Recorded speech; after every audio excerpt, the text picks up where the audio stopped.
Halo Sobat Bisnis, berjumpa lagi dengan saya Yusuf Waluyo Jati.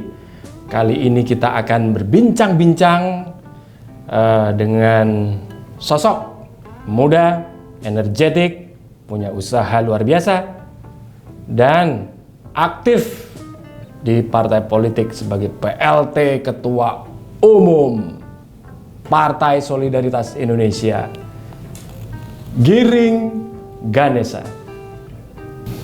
Nah, kita akan membahas 3 hal bersama Giring Ganesa. Pertama, tentang politik. Kedua, tentang bisnisnya. Dan ketiga, tentang suasana new normal gara-gara pandemi COVID-19. Sobat bisnis, sekarang Mas Giring udah nungguin nih. Yuk kita sapa yuk. Halo Mas Giring, apa kabar? Sehat dong, sehat, Iya, semangat. sehat ya Mas Giring ya. Ya, Sekarang udah nggak kelihatan lagi cukup lama Mas ya di dunia entertainment. Nanti malam ada mulai di Indosiar. Oh gitu, masih Mas ya. Indosiar. Ya pokoknya kalau dulu kan istilahnya menjaga eksistensi atau berkarya itu kan ada part 50%-nya untuk ini ya Mas ya, untuk bayar cicilan ya. Tapi kan sekarang udah lebih fokus ya. Jadi sekarang kalau masuk ke dunia entertainment lebih membuat hati happy lah intinya sih. Lebih ke Betul. Jadi untuk acara kita 1 jam ke depan ini, cukup lama juga nih Mas ya. Kita bisa break dan apa kayak gitu. Jadi santai aja Mas. Jadi mungkin ada 3 segmen Mas ya. Segmen pertama itu terkait dengan ya kabar Mas Giring dan aktivitas sekarang ini seperti apa. Mungkin juga sobat bisnis pengen tahu, pengen update lagi terkait dengan aktivitas Mas Giring. Ya, terus yang kedua terkait dengan biasa bumbu-bumbu investasinya ada. Kita bicara tentang investasi gitu. Itu yang penting tuh. Ya, kegiatannya, dan mungkin sebagai public figure itu juga kita pengen tahu apa sih ininya perspektif public figure terkait dengan investasi. Terus yang kemudian tentang new normal, pandemi dan kebiasaan baru kayak gitu Mas. Oke. Kita ini aja Mas ya. Mungkin sekarang ini sudah mulai banyak informasi, tapi juga kan mungkin banyak juga yang belum tahu bahwa sekarang ini ada aktivitas Mas Giring yang pengen fokus gitu, fokus ke bukan lagi ya istilahnya gimana ya, sudah jelas kapalnya itu mau ke terjun langsung dan fokus ke politik gitu Mas ya. Nah sekarang ini awal bisa diceritakan dulu kilas baliknya seperti apa, mengapa motivasinya kok bisa sampai ke situ. Dan tahu-tahu saya dengar nih sudah jadi PLT Mas ya, PLT dari ketua PLT salah satu partai yang diisi oleh anak-anak muda, yaitu PSI, Partai Solidaritas Indonesia gitu. Nah ini kan luar biasa, tahu-tahu masuk udah langsung jadi PLT gitu, padahal di situ juga ada tokoh-tokoh yang lain. Ini gimana nih Mas? Kita eksplorasi aja dari awal dulu.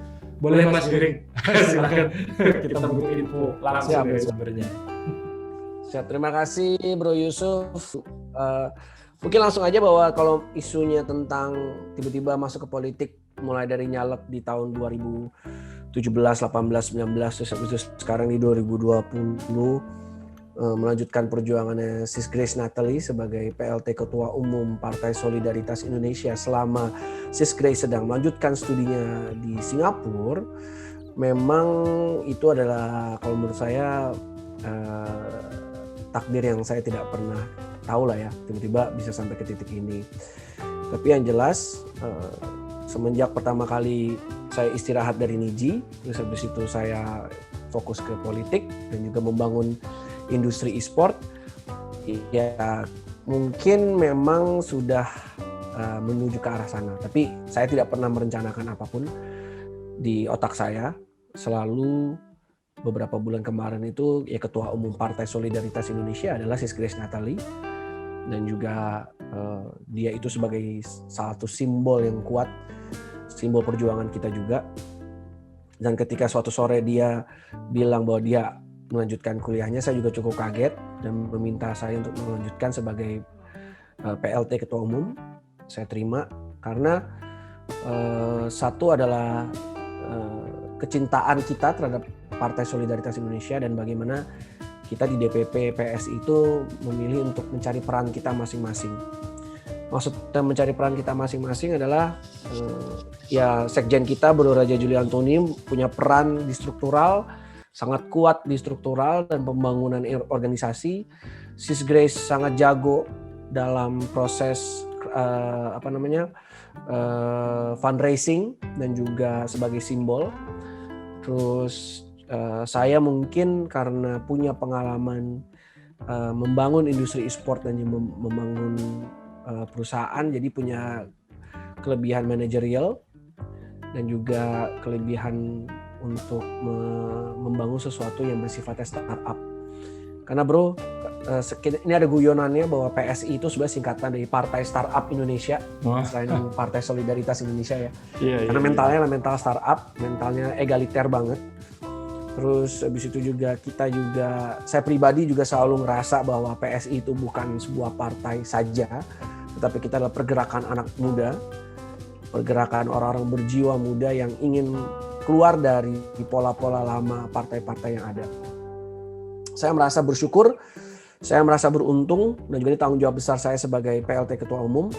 Selama Sis Grace kuliah, kita usahakan partai ini bergerak menuju 2024 dengan gigi 5 lah. Intinya kita sudah mulai menabuh genderang perjuangan untuk pemilu 2024 dari 2020.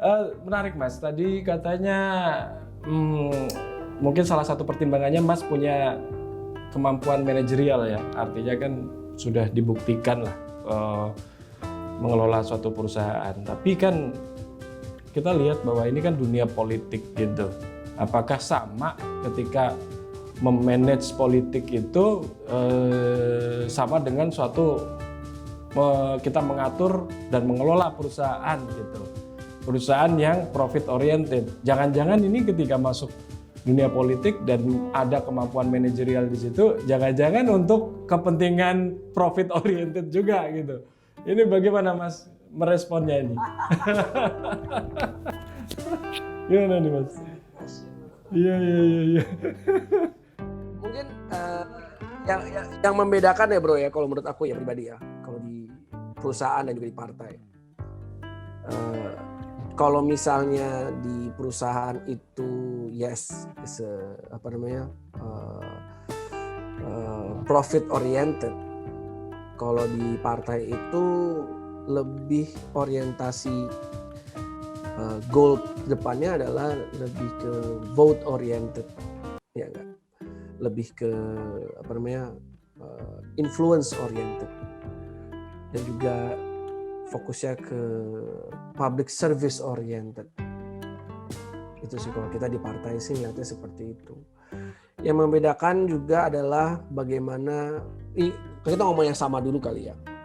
Karena dulu partai perusahaan startup jadi egaliter juga, mungkin yang membuat itu, bahwa saya percaya bahwa tidak ada yang namanya Superman di dunia ini, yang ada super team. Karena itu saya coba terapkan juga di PSI, bagaimana setiap orang, setiap kader yang ada di DPP, direktorat yang lainnya punya kesempatan untuk menunjukkan kapasitas dan juga peran mereka di partai dengan gebrakan-gebrakan atau gerakan-gerakan sosial dan yang lainnya. Dan kita sangat mensupport, tidak harus menunggu keputusan DPP, ini boleh apa enggak, ini harus keluarin SK dulu apa enggak, tapi benar-benar egaliter, benar-benar dinamis. Dan mungkin kalau misalnya yang ada hubungan dengan DPP ya seperti kalau di pilkada ini adalah surat rekomendasi ke pemimpin daerah, calon pemimpin daerah, itu aja sih menurut saya. Tapi balik lagi bahwa it's not partai mana mungkin profit oriented, iya enggak? That's apalagi di PSI. PSI itu bukan partai yang profit oriented. PSI adalah partai yang lebih ke public service oriented, lebih ke orientasi tujuannya adalah bagaimana kita bisa terus berproses dan juga terus menjadi bagian dari perbaikan negara ini sih. Jadi itu sih bro kalau gue bisa bilang ya, menerapkan sesuatu yang saya belajar di startup di PSI itu ternyata cukup dampaknya efektif. Karena yang paling penting adalah semangat dari kader-kader kita, pengurus kita, yang akhirnya cukup kita bimbing dan kita arahkan dan akhirnya mereka juga bisa jalan sendiri, tinggal manage aja gitu. Saya sudah sampai. Ada juga yang tertatih-tatih, tapi tugasnya leader adalah terus menginspirasi, mendengarkan dan juga mendorong mereka pelan-pelan.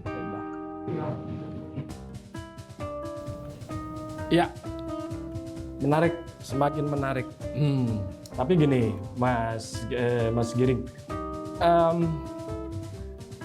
kita tahu kan ya, memang PSI dihuni anak-anak muda dan mungkin selama ini kiblatnya itu banyak publik tahu bahwa ini adalah sejak 2014 itu partai yang selalu pro dengan pemerintah gitu. Artinya mendukung semua kebijakan Pak Presiden gitu. Jadi artinya ketika anak muda ini sudah punya orientasi untuk segala sesuatu yang dikatakan pemerintah itu mereka setuju gitu. Itu artinya kan jiwa mudanya seperti yang Soekarno bilang, berikan aku 10 pemuda maka aku akan guncang dunia, itu kayak masih belum greget gitu Mas Giring.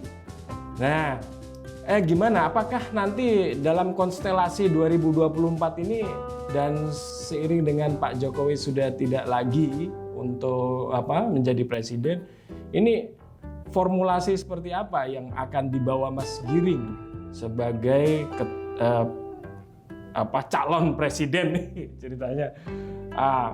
Itu apa semangat anak muda apa? Apakah akan setiap waktu berganti presiden juga akan selalu mendukung atau bagaimana? Mungkin kelihatan selama 2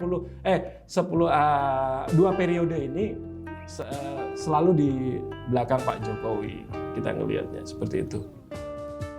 Ya gini aja sih Bro Yusuf, saya yakin 100% anggota PSI yang memilih menjadi pengurus, memilih menjadi kader, memilih menjadi alek, masuk ke politik itu karena Jokowi. As simple as that bro. Saya pribadi juga kenapa berani masuk ke politik, karena saya melihat Pak Jokowi seorang yang bukan dari elit politik, bukan dari darah biru, dan bukan dari anaknya angkatan bersenjata atau polisi, ya kan? Ya, dia memilih masuk karena dia merasa yakin dia bisa menjadi pelayan masyarakat yang baik. PSI itu juga didirikan kan seperti itu bro, pada awalnya menjadi partai yang tidak melihat kader-kadernya itu cuma dari lo anaknya siapa, lo anaknya bukan, lo anaknya Grace Natali anaknya siapa bro, Raja Juli Antoni anaknya siapa, Samara Amani anaknya siapa, Giring Ganesa itu anaknya siapa, Giring Ganesa itu anaknya seorang wartawan perang. Ya, antara Bapak. Iya. Jadi balik lagi gitu bos, bahwa kenapa kita selalu menjadi partnernya Pak Jokowi, karena satu kita memang terbentuk karena memang terinspirasi Pak Jokowi. Tapi jangan salah sangka bro, bahwa kalau ketika beberapa menterinya Jokowi kemarin juga menurut kita kinerja kurang baik, kita selalu menyuarakan suara kita. Ya tapi nggak mungkin terbuka lah bos. Ya kita bisa menyuarakannya pasti tertutup di pertemuan-pertemuan politik tertutup dong, ya kan. Ada yang terbuka, contohnya ketika awal-awal COVID, PSI mengeluarkan surat terbuka kepada Menteri Kesehatan kita, Pak Terawan. Dan ada beberapa kali kita juga kader-kader kita juga bersuara mengenai BUMN juga kok. Jadi menurut saya satu, ya kita memang terinspirasi oleh Jokowi. Tetapi kedua, ya kita ingin selalu menjadi partner Jokowi dan mengingatkan, bukan sosok mengingatkan lah ya, maksudnya memberi masukan lah ya, bahwa kita dari sisi anak muda seperti apa. Dan ketiga, kita siap kok menyentil pemerintah. Enggak, doesn't mean that kita harus menjadi menang-menang kita pro Jokowi terus kita diem aja, enggak kok. Nah, kalau buat oposisi ya bro ya, contohnya adalah kalau misalnya bro mau lihat seperti apa sih PSI kalau menjadi oposisi, seperti apa sih PSI kalau melakukan tugasnya sebagai partai yang bukan berseberangan ya, kita nggak bisa bilang berseberangan ya, kita tugasnya adalah mengkoreksi ya. Ya contohnya lihatnya DPRD Jakarta, DPRD DKI Jakarta, di mana kita tuh sangat vokal. Kita punya komitmen untuk siap diawasi dan siap siap diawasi dan siap menjaga uang rakyat. Dari kemarin kita terus menyuarakan ini, gitu. Walaupun kita dibully oleh pendukungnya Pak Anies Baswedan, tapi kita nggak peduli. Karena memang tugasnya teman-teman kita alek-alek 8 alek kita di DPRD, tugasnya adalah menjadi wakil rakyat dan bahkan mereka went to the extra mile untuk menjadi pelayan masyarakat. Jadi ya saya rasa kita tidak 100% terus mendukung pemerintah Pak Jokowi, karena kita juga terus memberikan masukan, tapi masukannya juga banyak yang kita lakukan secara tertutup juga, tapi juga ada yang terbuka juga. Dan juga kita selalu menjadi penjaga dari pemerintah DKI Jakarta. Contohnya seperti itu. Nah, ini kan Mas Giring ini ceritanya jadi Capres 2024 nih. Udah banyak banget ini saya di jalan ketemu beberapa baliho itu gambarnya gambar Mas Didi semua itu kan. Merah putih kan, pakai kopiah gitu. Peci. Nah, ini gimana ini Mas? Seserius itu kah? Atau ini cuman lucon-lucon aja, guyon-guyon aja gitu kan? Ini cuman pengen oke lah, pasang baliho di mana-mana. Nanti kan banyak masukan dari masyarakat di medsos, dibully segala macam, didukung, pokoknya semua dapat masukan kiri kanan lah. Atau memang ini memang brand untuk 2024 harus sudah disiapkan sejak sekarang atau seperti apa ini Mas? Ya tadi seperti itu kan. Nah, satu lagi sekalian dijawab nanti Mas.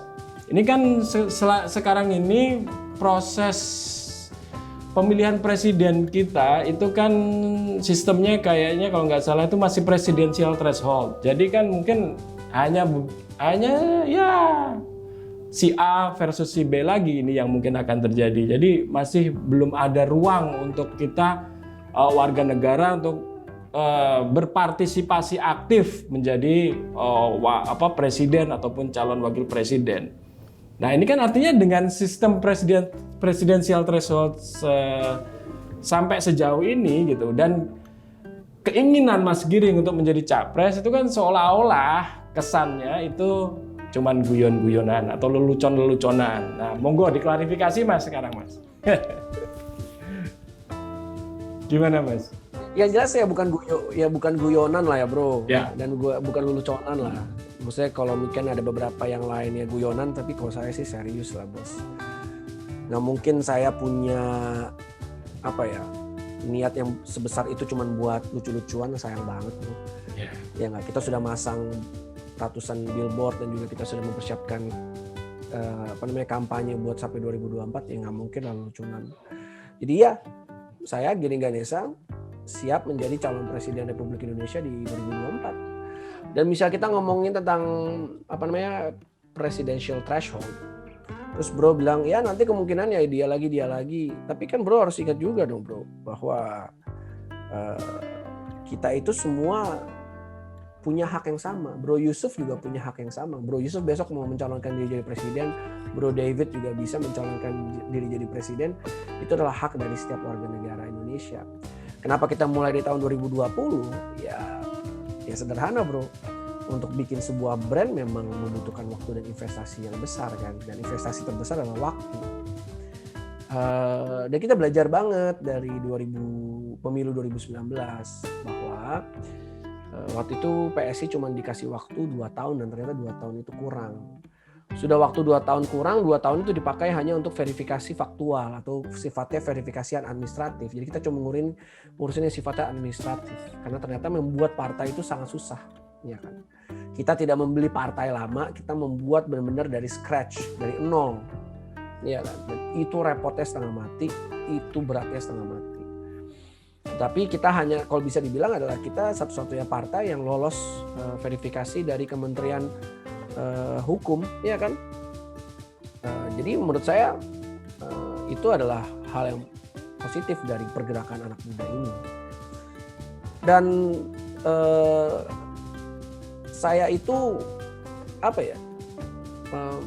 saya itu percaya bahwa anak muda itu nggak usah banyak ngomong, bro ya.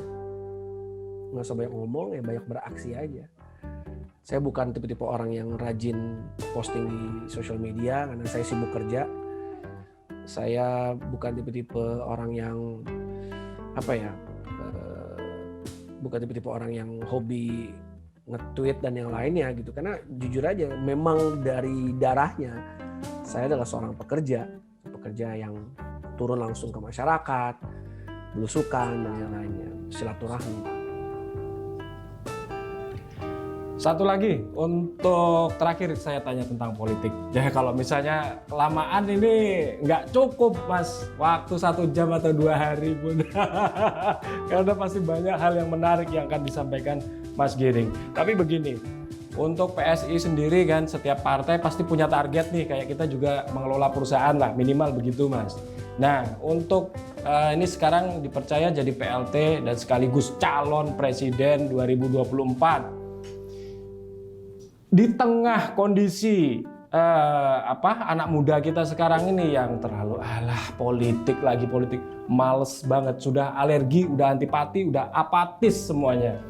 Ini gimana ini tantangan dari PSI sendiri, karena yang mengaku katanya partai anak muda, tapi melihat kondisi anak muda kita sendiri yang selama ini sudah ogah ngomong politik, mending tadi seperti Mas Niji bilang, kerja, fokus, ya, nggak usah banyak ngomong, nggak usah main media sosial, harus fokus kerja. Ini kan tantangan besar ini nanti 2024. Apa yang akan Mas Niji lakukan? Gitu. Sorry, Mas Giring Ganesha. Gampang bos, nggak gampang-gampang susah ya, kita nggak bisa menggampangkan sesuatu ya. Cuman yang jelas gini bro. Anak muda tuh simple. How to lead the younger generation is by answering their why. Menjawab kenapanya dari mereka.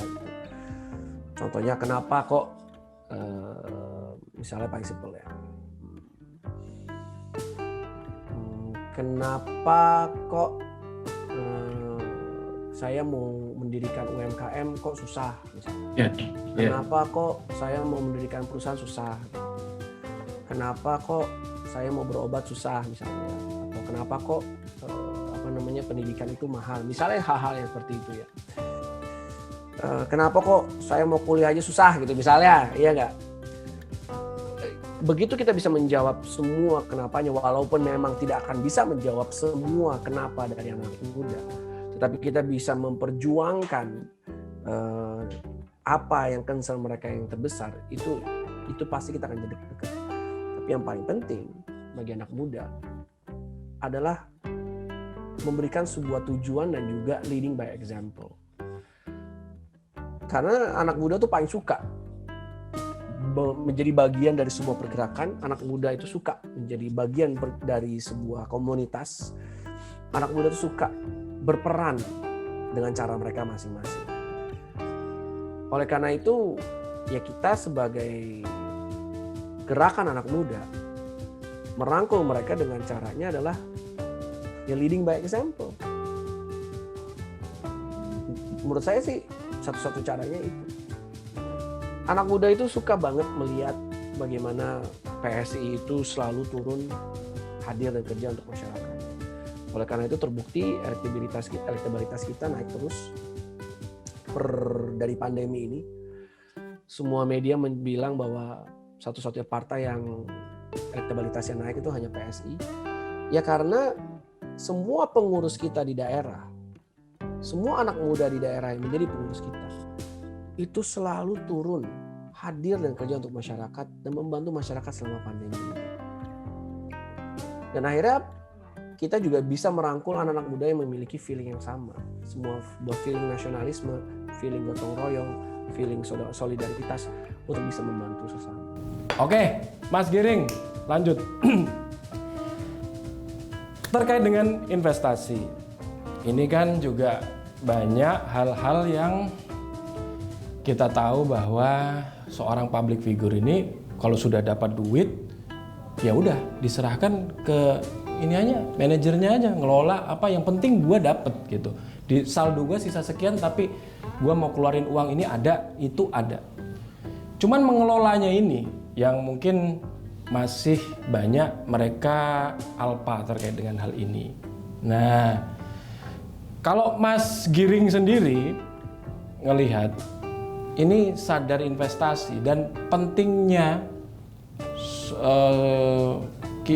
sejauh mana pengelolaan kekayaan itu penting dan kira-kira instrumen apa yang selama ini paling dipercaya ataukah usaha berkeringat sektor real misalnya itu lebih oke daripada instrumen-instrumen portofolio yang sektor non keuangan. Ini seperti apa? Saya ingin melihat perspektif globalnya dulu dari Mas Giring melihat investasi.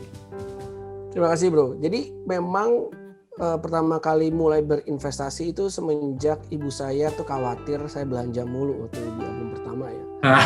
Jadi waktu kalau dulu di album pertama ketika kita baru pulang tour ya kan, itu kan duitnya langsung cek ATM kan, banyak banget kan. Dan akhirnya kalau ke mall nggak belanja lebih dari berapa juta tuh kayaknya nggak puas gitu kan.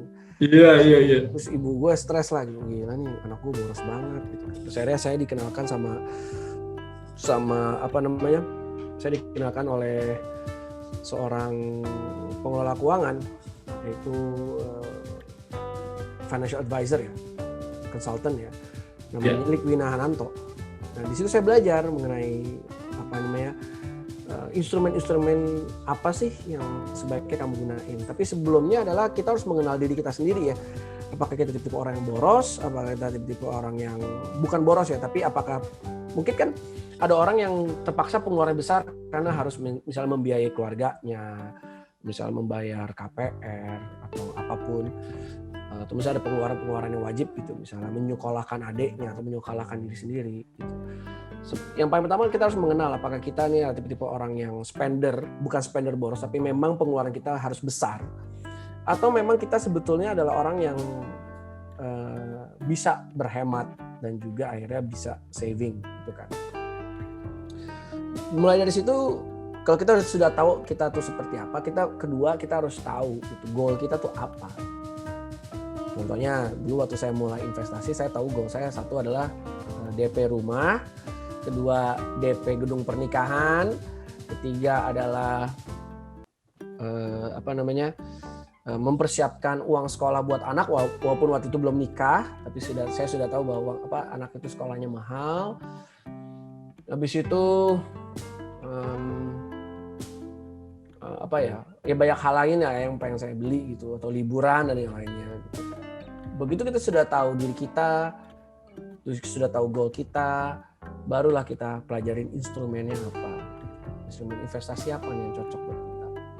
Buat first starter waktu itu saya memang belajar reksadana. Tapi kadang-kadang gini bro, banyak sekali generasi muda yang nggak mau investasi di reksadana karena mungkin growth-nya nggak secepat yang lain. Tapi menurut saya kalau first starter sebelum kita masuk ke belajar ke instrumen investasi yang lain, menurut saya reksadana adalah investasi yang paling aman menurut saya ya. Nah mulai dari reksadana saya belajar tentang obligasi negara, saya belajar tentang saham, saya belajar tentang semua deposito dan bla bla bla bla bla. Dan emas juga gitu. Saya belajar dan waktu saya menikah baru lebih mendalami lagi sih. Jadi kalau misalnya bro nanya sekarang instrumen investasinya kok kenapa nggak suka dengan lo bikin usaha? Saya pernah bikin usaha bro, saya bikin usaha makanan gagal, saya pernah bikin usaha baju gagal. Karena saya ternyata belajar, oh kalau kita mau bikin usaha, kita itu harus 24/7 hands on gitu ke perusahaan itu. Di usaha itu harus benar-benar megang. Makanya waktu itu 2017 saya memutuskan untuk keluar dari istirahat dari Niji, juga salah satu alasannya karena adalah saya pengen 100% fokus ke perusahaan saya, yaitu Kincir.com dan ISPL yang membangun e-sport waktu itu kan, industri e-sport di Indonesia gitu. Ya akhirnya ya begitu kita hands on ya benar-benar ya bisa kelihatan ya hasilnya. Nah, saya selain itu juga kalau ditanya lagi kenapa nggak coba lagi, kan yang lain banyak public figure yang nyoba ABCDE. Ya saya nggak punya waktu gitu untuk, saya pengen fokus ke satu perusahaan aja gitu. Saya nggak punya waktu lagi, nanti saya harus bikin ABCDE, waduh nanti buyar deh, ini aja udah penuh gitu kepala ya kan. Dan itulah kenapa saya jatuh cinta dengan dua instrumen investasi saya, yaitu saham dan obligasi negara. Karena ketika saya membeli sahamnya sebuah bank, misalnya saya beli saham BCA, saya tahu ada Pak Yahya di sana yang 100% handle uang saya ya. Dengan growth profit per bulan per tahunnya seperti itu, saya tahu bahwa jajaran direksinya dan juga seluruh jajaran BCA itu ya benar-benar melakukan tugasnya dengan luar biasa. Jadi ya udah, kenapa saya harus taruh di, misalnya saya mau bikin sebuah bisnis gitu ya, bisnisnya A gitu, saya kan harus benar-benar hands on, dan kadang mungkin saya teledor atau mungkin saya nggak ngerti bisnisnya, kayak bisnis baju, bikin baju itu kan benar-benar harus kita mengerti bahannya, mengerti percetakannya, budgetnya berapa, buat kita menyimpannya costnya berapa dan yang lainnya ya kan. Mendingan uangnya saya taruh aja ke BBCA gitu, yang saya tahu direksinya 100% mengerti bagaimana mengembangkan perusahaan dan integritasnya luar biasa. Jadi ya udah, ini maksudnya basic as that lah bro, saham dan obligasi negara. Itu sudah jelas ya, dan kita juga mengerti lah profil risiko setiap perusahaan, setiap emiten yang mungkin kita mau coba masuk ya, dan kita melihat situasi berita apa yang sedang terjadi di suatu perusahaan yang akan kita taruh investasinya di situ, kayak gitu ya Mas ya, kurang lebih. Nah, apalagi kan kemarin tuh sempat BCA sempat lumayan tuh ya turunnya ya Mas ya. Itu ikut juga maksudnya untuk coba berapa gitu, berapa lot untuk beli di situ. Kan selalu mengamati nih. Jadi saya pasangan investor, istri saya juga seorang investor kan. Ya. Bahkan dia trader, udah trader investor. Kalau saya just invest, saya cuma invest. Ya, jadi ketika saya selalu ngomongnya gini, jadi izinnya bos sambil ngopi nih. Saya tak lagi saya lanjut lagi nih, saya belum berhenti meeting nih. Saya udah seharian di depan Zoom. Jadi pokoknya kalau istri saya investor, trader investor, saya investor. Okay. Dan saya selalu ngomong gini ke teman-teman saya, aduh gue nggak ngerti nih caranya invest saham. Gini aja gitu. Gimana simpelnya? As simple as this. Apalagi kemarin waktu lagi semua, kan kita lagi ngomongin BCA kemarin semua turun, BCA lah, Gudang Garam lah semuanya turun, BRI dan yang lainnya ya enggak. Saya ngomong gini, logikanya adalah ketika kita masuk ke mall, terus kita ke Zara. Suatu saat kita lihat di Zara, aduh jaketnya bagus ya. Pas lihat harganya, aduh mahal banget. Terus kita lihat celana, aduh celananya bagus ya. Aduh mahal banget. Yaudah deh, terus kita pergi dulu nih. Terus beberapa bulan kemudian kita balik lagi, pasti kan selalu sale, iya kan? Dan harga jaket dan celana yang kita suka tiba-tiba sale. Sebetulnya kemarin logikanya sama aja. Kayak saya selalu ngomong gitu sama semua follower saya yang suka doyan membahas saham.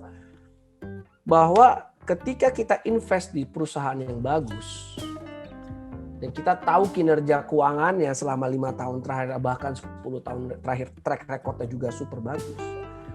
Dan ketika kemarin diskon, kenapa kita harus panik? Logikanya kan kita jadi punya lebih banyak, bisa punya lebih banyak lagi. Jadi kemarin begitu turun bos, wah bos, itu semua tabungan saya wah, beliin semua saham-saham yang tadinya saya bilang, udah mahal banget sih, udah nggak bisa nih. Tiba-tiba semua turun, wah ya udahlah, diskon kan. Iya. Night sale bro, iya nggak? Nah, ini kan Mas juga mulai sibuk. Mungkin politik ini ke depan juga mulai rame. Sekarang prakondisi juga udah banyak banget yang terjadi gitu. Terakhir ini soal rencana DPR untuk ya tarik ulur tentang undang-undang cipta kerja ya. Nah, ini kan macam-macam. Isunya politik berkembang dan isu bisnis juga berkembang. Ini nanti Mas ini tarik menarik dua kaki Mas Giring ini, satu ke politik, satu ke bisnis, gimana ini? Nggak fokus ini. Kalau kita nggak fokus, berarti salah satu bakal ada yang nggak berhasil. Katanya begitu. Ini gimana responnya, Mas? Kalau di bisnis sendiri kan saya sudah per Juli Juli kalau nggak salah ya. Yeah, saya sudah resign dari menjabat direktur utama dari perusahaan saya. Jadi hanya owner aja. Resign dari jadi direktur tapi nggak resign jadi owner kan? Ya nggak boleh dong, masa resign dari owner, nggak bisa lah bro. Iya makanya. Tapi Ini gimana? Dan ya sekarang ya. Kalau jadi owner emang kalau perusahaannya shrinking down gitu apa nggak pusing kita? Nah satu sisi. Ya, kalau sekarang saya cuman membantu advisory aja lah bro. Creative advisory sih, sama business advisory aja sih. Tapi nggak day to day, udah nggak ngurusin sama sekali. Tetap fokusnya ke politik tetap ya. Tetap ini ada misi khusus ya untuk ke pemuda, ke pengabdian bangsa negara kayak gitu ya modelnya. Dan kayaknya nggak ada hubungannya bro kalau misalnya kita ngomongin tentang investment dan politik sih sebetulnya. Ya Pasti investment. Ekonomi pasti akan goyang dengan isu-isu politik juga kan. Betul. Contohnya kemarin Pak Anies ngomong PSBB yang lanjutan, wah gila kan, semua turun lagi kan. Iya, perpanjang itu penetapan PSBB ya. Yang kemarin sudah direlaksasi kemudian diperketat kayak gitu. Dan ini diperpanjang lagi. Dan ini kan diperpanjang lagi. Ya. Betul, menjadi seorang pemimpin, menjadi pemimpin daerah atau apapun itu memang harus benar-benar hati-hati sih. Hati-hati menentukan kebijakan, hati-hati menjaga ucapan juga. Karena begitu udah sekali salah jalan ya lihat aja dong dampaknya seperti apa. Dan kita tahu bahwa ekonomi adalah sesuatu yang sifatnya sangat-sangat fragile kan. Betul. Dan fragile dengan faktor-faktor eksternal itu faktor-faktor kebijakan politik. Dan ya saya sedih banget sih bro, maksud saya itu kan punya mobil cuma satu bro, ya kan, karena memang banyak orang pikir artis maksudnya mobil banyak, ngapain mobil banyak, udah ada MRT gitu kan, terus gitu juga nggak kemana-mana juga sekarang, dan banyak uang saya memang kan di obligasi negara, di saham, di reksadana dan yang lainnya gitu. Dan balik lagi bos, bahwa kemarin jadi saya selalu naik taksi kemana-mana dan saya sering cerita sama sopir taksi, gimana bro? Oh udah Pak, alhamdulillah kita sudah mulai membaik nih, orderan udah naik 50% lagi, udah kayak waktu itu cuman 50%. Tiba-tiba kemarin saya naik taksi dong ke DPP, iya kan, ke DPP PSI, ya mereka sedih lagi. Gara-gara PSBB. Iya. Tapi kalau dilihat kan mungkin ada yang bilang ini kan Anies harus melakukan PSBB lagi karena kasusnya melonjak, meningkat lagi. Kalau misalnya mungkin nggak di istilahnya di lockdown lah ya, itu mungkin dalam sehari di Jakarta aja mungkin bisa 3.000, 4.000. Nah itu kan ininya begitu argumentasinya. Ini tapi kemudian kan Pak Presiden kemarin juga udah mulai bilang ngapain kepala daerah, kabupaten, kota, provinsi harus melakukan PSBB atau lockdown kayak gitu. Karena kan bisa mengganggu ekonomi. Nah, Mas Giring ngelihatnya berarti nggak tepat dong selama ini perpanjangan ini. Toh kasus juga tetap tinggi di Jakarta. Gimana nih? Mungkin dari sorotan dampak ekonominya, gitu. Dampak ekonominya. Ekonomi itu salah satu faktor keras dari ekonomi dan investasi kan adalah trust. Iya.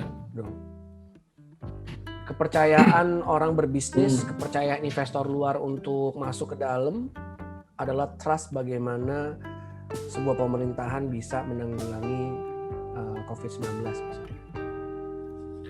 Menurut saya pemerintah ya Pak Jokowi sudah mencoba melakukan begitu banyak hal seperti bantuan sosial dan juga terus melakukan sosialisasi mengenai 3M, memakai masker, menjaga jarak, mencuci tangan. Habis itu juga Pak Jokowi juga sekarang kemarin ada good news sekarang swab test itu nggak boleh lebih dari Rp900.000, ya kan? Terjangkau harganya. Semestinya sih waktu itu Pak Anies lebih bersabar sedikit aja gitu. Dan akhirnya dengan keputusannya seperti itu langsung kan ya balik lagi ekonominya jadi goyang lagi gitu kan. Ternyata dampaknya ke banyak orang, apalagi mereka yang pekerja harian yang paling terkena dampaknya besar.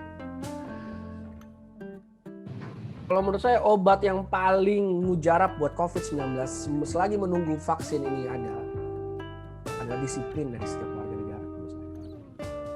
Tuh, saya itu sudah kemarin alhamdulillah, saya nggak mau takabur ya, amit-amit ya Bang Bayi, saya nggak mau takabur.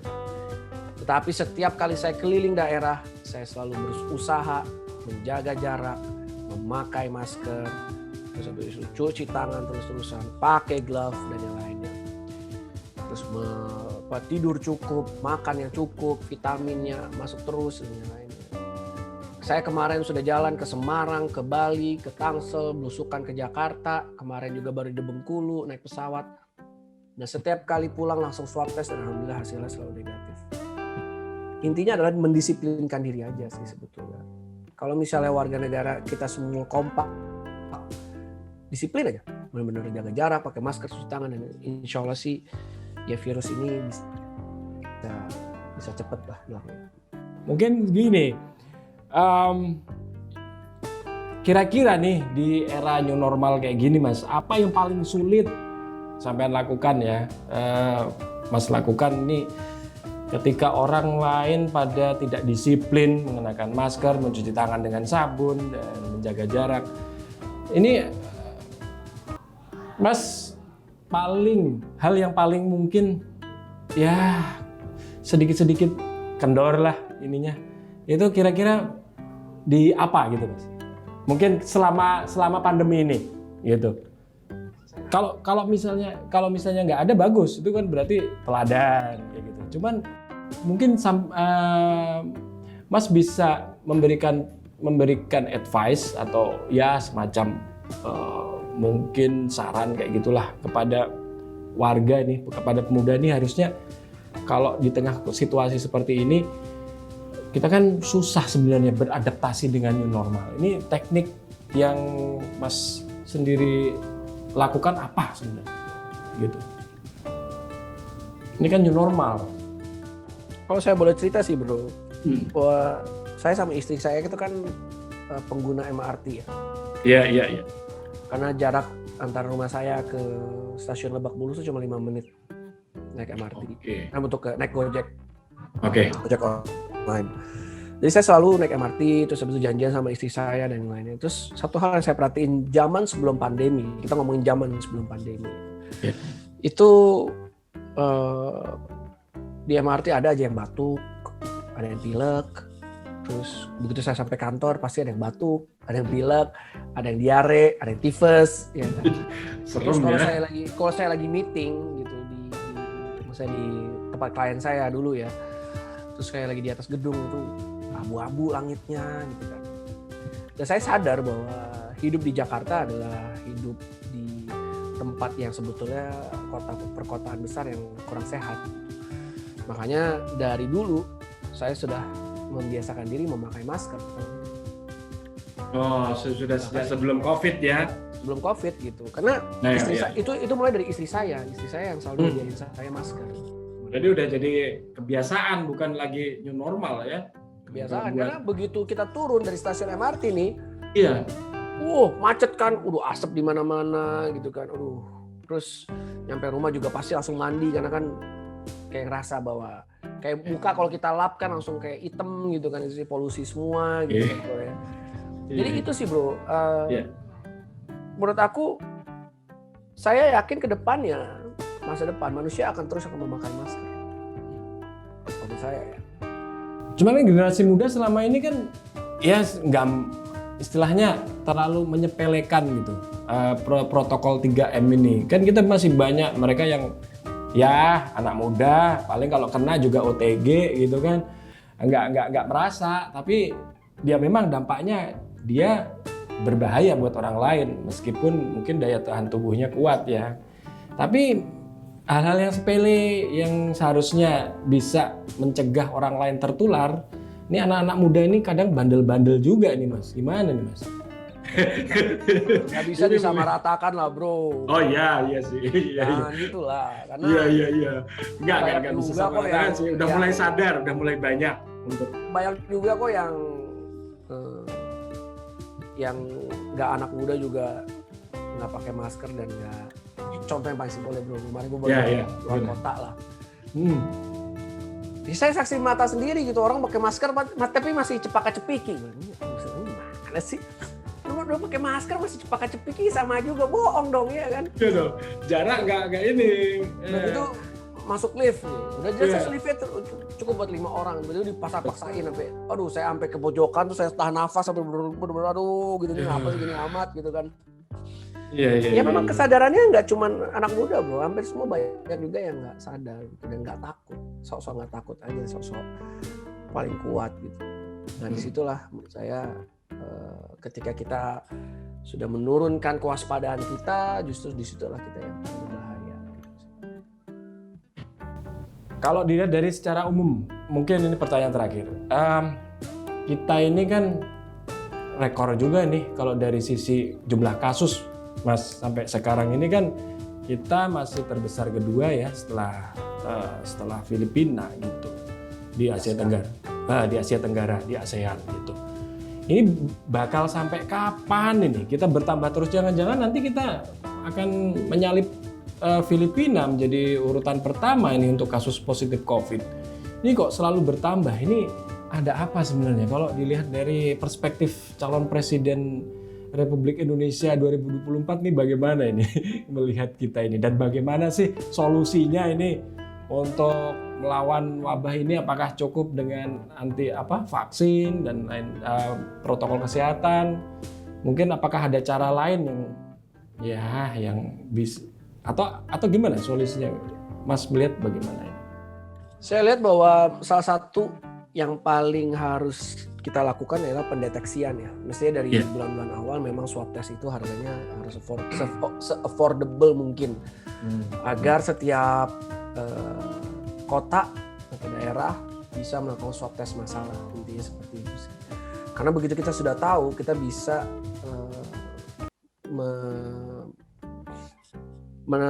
memisahkan antara yang sehat dan juga yang memisahkan yang sudah terkena COVID-19. Dan juga yang kedua, selain melakukan swab test massal atau pengecekan identifikasi massal, kita juga harus menyediakan tempat karantina yang terbaik. Sementara ini kan memang di Jakarta ada Wisma Atlet. Menurut saya sih di setiap daerah harus memang dibikin tempat-tempat karantina yang benar-benar spesial dan juga mumpuni. Kita bisa belajar dari beberapa negara yang di luar negeri, yang contoh-contoh yang bagus ya sebaiknya kita tiru. Yang buruk ya jangan kita tiru. Dan misalnya sudah bisa memisahkan antara mereka yang kena dan juga mereka yang tidak kena, automatically akan mempercepat penurunan dari penyebarannya.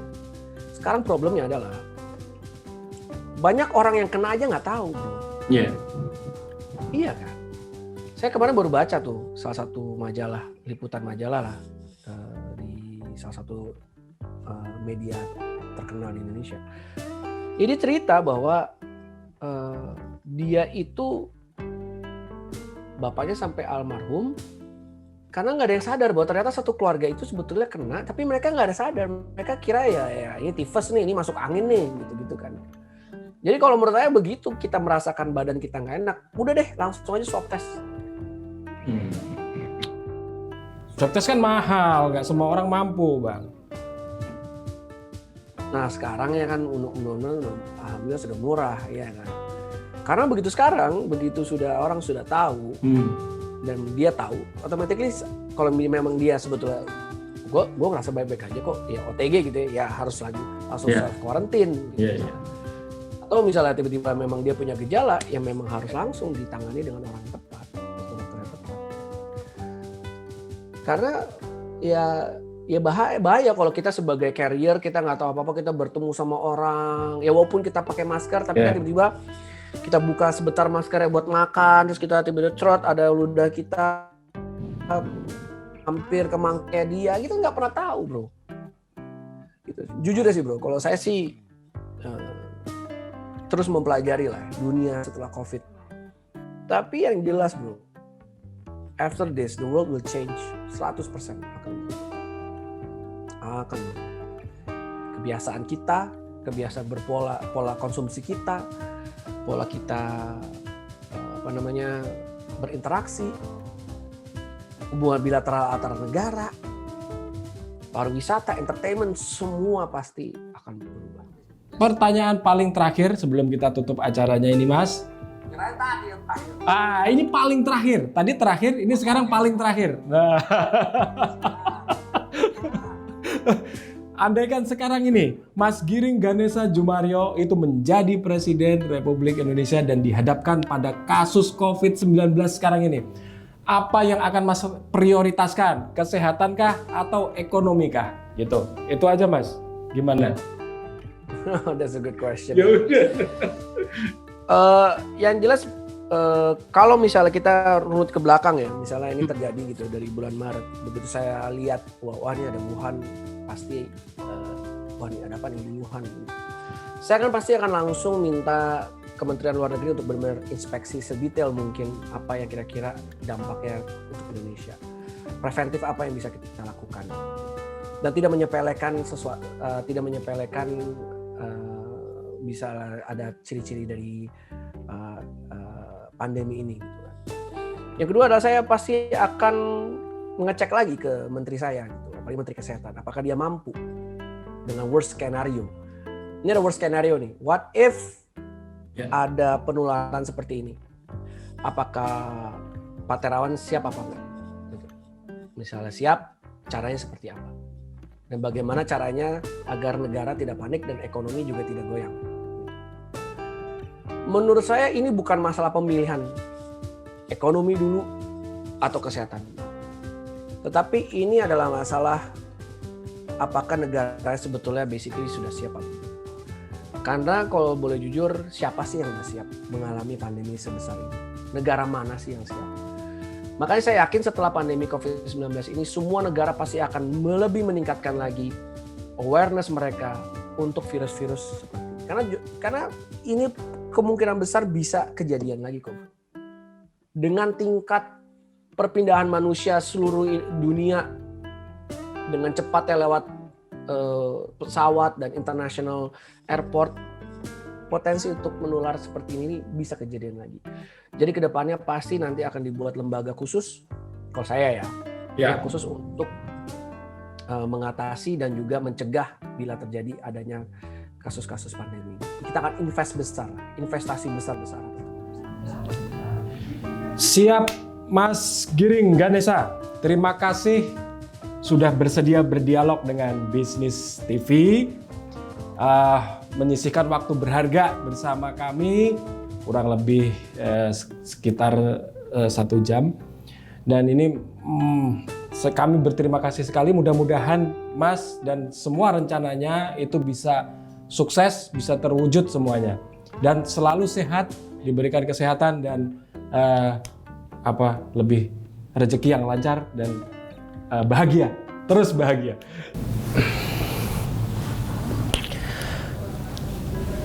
Nah, sobat bisnis, demikianlah obrolan kami dengan Mas Giring Ganesha.